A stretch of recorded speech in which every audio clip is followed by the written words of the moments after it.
Eric, what's the latest on our weather forecast now? The latest is a much quieter night tonight as Mother Nature resets herself back to January. Today's high temperatures in the 60s were not only broke records for the day, but they broke records for the month. I want to go back and show you the damage path so we can kind of localize this even further. We've kind of played connect the dots for all of Boone County with all of the reports of the tornado and the damage.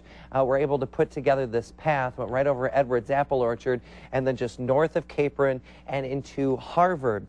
Here's a look at Skywatch Next Round. I've kind of zoomed into Belvedere and Boone County. Notice the clock at the upper right-hand corner.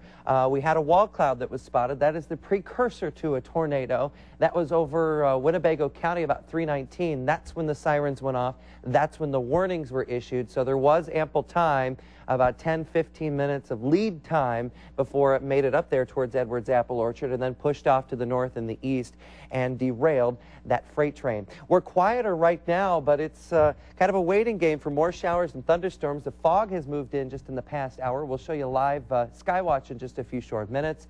And believe it or not, guys, as does happen after wintertime tornadoes, we could have snow in the next 12 to 24 hours. Just unbelievable.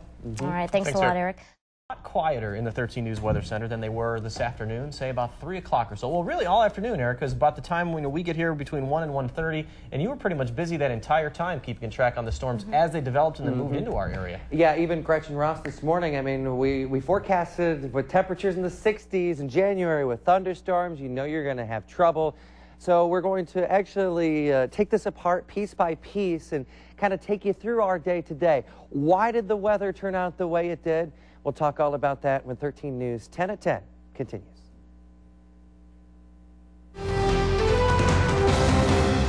Tornado in January. Yeah, it happened today.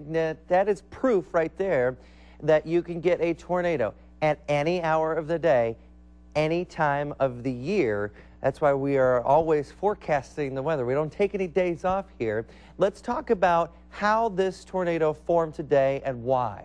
Well, first things first, we had temperatures up into the 60s. We melted off all of the snow here in Rockford in the past couple of days so efficiently that it allowed temperatures to come up into the 60s with southerly winds. Now, just off here to the northwest, out towards Waterloo, tonight our sister station KWWL tells me that there's 3 inches of snow on the ground in Waterloo, Iowa. Of course, the melting snow up into Madison caused that nasty pileup on I-3990. They still have some snow cover. So what happened today was a very, very small scale. We have to look at lots of different things, not only the temperatures here, but the temperatures out to the west. And with the lack of snow cover here, it almost is like we had a little warm front draped right to the north. And what that did was allowed a focusing mechanism right here where you get 2 fronts to come together. That's what we call a triple point.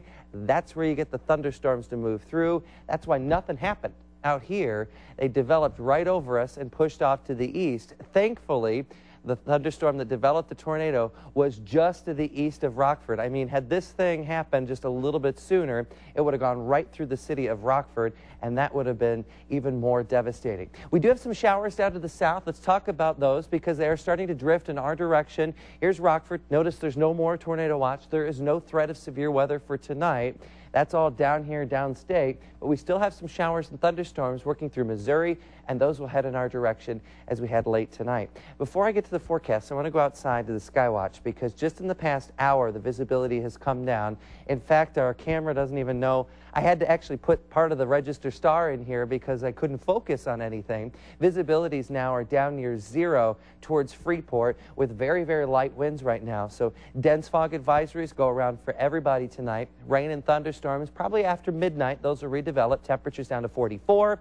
Tomorrow, let's go back to Genesis if we can. And then for tomorrow, temperatures will fall off and there will actually be a little bit of light snow. Let's talk more about that. Here's the system responsible for the tornadoes and several dozen reported tornadoes from southeastern Wisconsin all the way back down to Oklahoma out ahead of this cool front.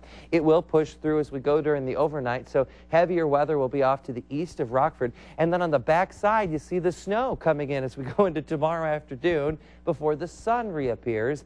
as we look into Wednesday. So let's get a little bit closer to home. Here are the showers that are going to be light here as we go through the next hour or two.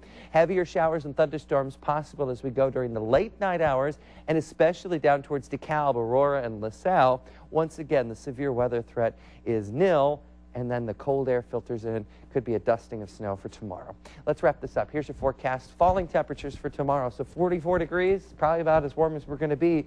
That will be during the early morning hours. Then temperatures fall, so will the snow. Could be a dusting by tomorrow afternoon. Wednesday, partly cloudy, 40. Could be 1 to 3 inches of light snow as we go into Thursday, and then we'll dry it out for the weekend. So this is one of those things. We have to be on guard for the weather, not only during our spring severe weather season, but in the winter as well.